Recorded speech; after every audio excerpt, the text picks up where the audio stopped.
Bismillahirrahmanirrahim. Assalamualaikum warahmatullahi wabarakatuh. Baik, pada kesempatan kali ini saya akan menjelaskan tentang materi, tahap-tahap, dan teori belajar motorik. Namun sebelumnya itu, saya akan memperkenalkan diri saya. Nama saya Samsul Rijal, NIM 200301501018 dari kelas PJKR C. Tahap-tahap belajar motorik. Beberapa ahli berpendapat bahwa belajar keterampilan motorik berlangsung melalui beberapa tahap. Motorik merupakan media dalam mempelajari pendidikan jasmani dan olahraga. Oleh karena itu, tahap-tahap belajar yang dilakukan adalah sama dengan orang belajar keterampilan yang lainnya. Rob membagi tahap belajar motorik dalam beberapa tahap, yaitu yang pertama, tahap pembentukan rencana, yang kedua, tahap latihan, yang ketiga, tahap pelaksanaan. Smith mengutip pendapat Fitz dan Foster yang menyatakan bahwa belajar keterampilan motorik berlangsung melalui beberapa fase, yaitu yang pertama, fase kognitif, yang kedua, fase fiksasi atau asosiasi, dan yang ketiga, fase otomatisasi. Merrill menggambarkan bahwa belajar motorik terdiri dari tahap penguasaan, penghalusan, dan penstabilan motorik atau keterampilan teknik olahraga. 1. Tahap kognitif. Dalam mulai mempelajari suatu tugas baru, yang dibutuhkan informasi cara melaksanakan tugas gerak yang bersangkutan dengan benar. Oleh karena itu, pelaksanaan tugas gerak dimulai dengan menerima informasi dan pembentukan pengertian. Tahap ini merupakan tahap awal dalam belajar motorik. Pada tahap ini, seringkali terjadi kejutan berupa peningkatan yang besar bila dibandingkan dengan kemajuan pada tahap-tahap berikutnya. Gerakan yang diperagakan atlet memang kelihatan masih kaku dan kurang terkoordinasi, kurang efisien, dan bahkan hasilnya kurang konsisten. Pada tahap ini, siswa berusaha memahami bentuk-bentuk gerakan yang dipelajari. Keterampilan intelektual yang banyak dilibatkan pada tahap ini. Siswa mulai mencoba-coba melaksanakan tugas motorik, dan siswa yang bersangkutan dihadapkan dengan tugas, yakni apa yang harus dilakukan. Untuk tahap pertama ini, Adams menyebutnya dengan istilah motor verbal. Sedangkan Tottenham menyebut tahap ini dengan istilah tahap formasi rencana. Pada tahap ini, siswa harus memahami apa yang diperlukan oleh keterampilan atau tugas tersebut. Siswa harus memformulasikan rencana pelaksanaan, dan apabila telah memperoleh konsep-konsep verbal yang cukup, maka dia akan mencerna keterampilan tersebut sampai pada taraf tertentu pada fase ini. 2. Tahap asosiatif. Permulaan tahap kedua ini akan berlangsung setelah tahap pertama, yaitu tahap kognitif. Pada tahap ini, asosiasi verbal mulai ditinggalkan dan si pelaku memusatkan perhatian pada bagaimana melakukan pola motorik yang baik atau benar. Permulaan dari tahap ini ditandai oleh semakin efektifnya cara-cara siswa melaksanakan tugas motorik, dan mereka mulai mampu menyesuaikan diri dengan keterampilan yang dilakukan. Tahap ini oleh Tottenham disebut sebagai tahap latihan, yang merupakan rangkaian dari tahap rencana pelaksanaan.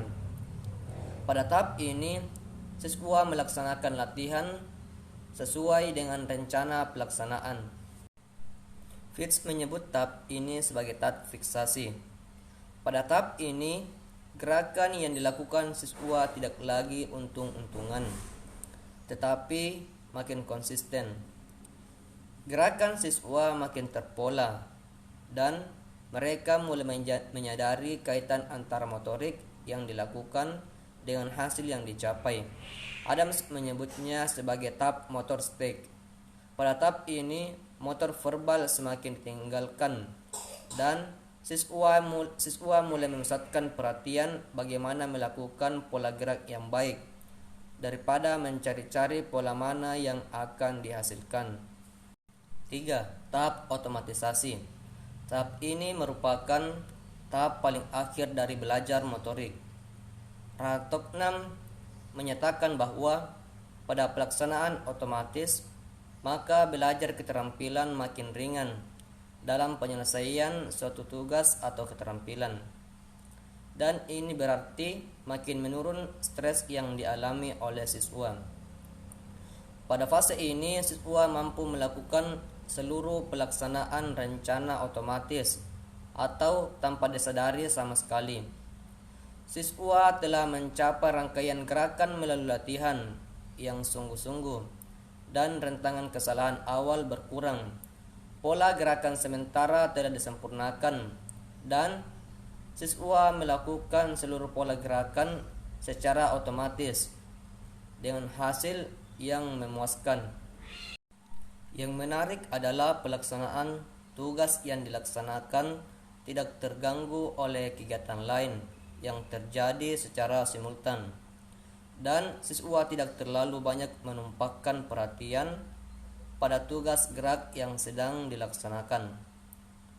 Keuntungan dari otomatisasi gerakan ini, siswa akan dapat memproses informasi penting yang lain, dapat mendukung tugas gerak, seperti taktik bermain yang harus digunakan. Rangkuman. Para ahli sependapat dengan Fitz dan Posner yang membagi tahap-tahap belajar motorik menjadi 3 tahap, yaitu yang pertama, fase kognitif, yang kedua, fase fiksasi atau asosiasi, dan yang ketiga, fase otomatisasi. Tahap kognitif merupakan tahap awal dalam belajar motorik. Pada tahap ini, siswa berusaha memahami bentuk-bentuk gerakan yang dipelajari. Tahap asosiatif adalah tahap kedua dalam belajar motorik. Pada tahap ini, asosiasi verbal mulai ditinggalkan. Sedangkan tahap otomatisasi merupakan tahap paling akhir dari belajar motorik. Teori belajar motorik. Terdapat 2 teori belajar yang secara khusus membahas tentang mekanisme belajar keterampilan motorik, yaitu teori yang dikembangkan oleh Adams yang disebut teori Adams atau teori jalur tertutup, closed loop theory, dan teori skema atau schema theory yang dikembangkan oleh Smith. 1. Teori Adams. Adams mengembangkan teori belajar motorik yang disebut dengan teori jalur tertutup. Teori ini menyatakan bahwa proses belajar motorik berlangsung pada jalur tertutup. Maksudnya, umpan balik dari anggota badan yang terus-menerus selama latihan merupakan kebenaran sumber utama untuk kebenaran suatu gerakan.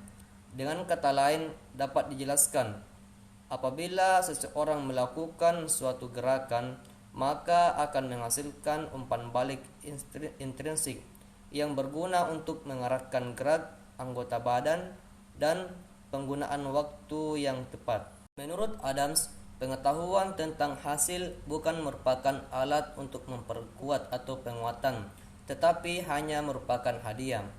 Hal ini disebabkan oleh siswa, bukan penerima hadiah secara pasif, tetapi secara aktif siswa terlibat, baik secara verbal maupun memprediksi tugas yang dipelajari. Jadi, pengetahuan tentang hasil hanya merupakan informasi yang dapat membantu memecahkan masalah.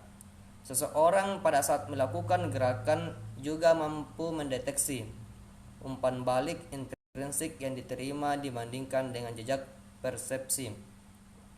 Perbedaan kedua hal tersebut merupakan kesalahan yang ditanggapi.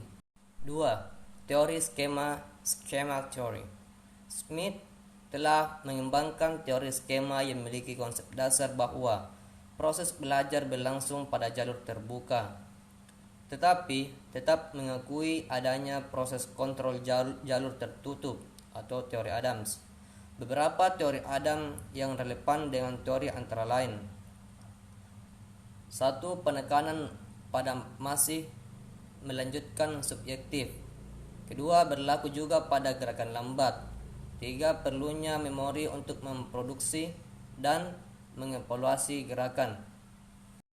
Dalam proses belajar keterampilan motorik, Smith menjelaskan, setelah suatu gerakan dilakukan, maka secara singkat individu akan menyimpan 4 hal, yaitu: pertama, kondisi awal, posisi tubuh, perpindahan titik berat badan dan sebagainya yang ada sebelum gerakan.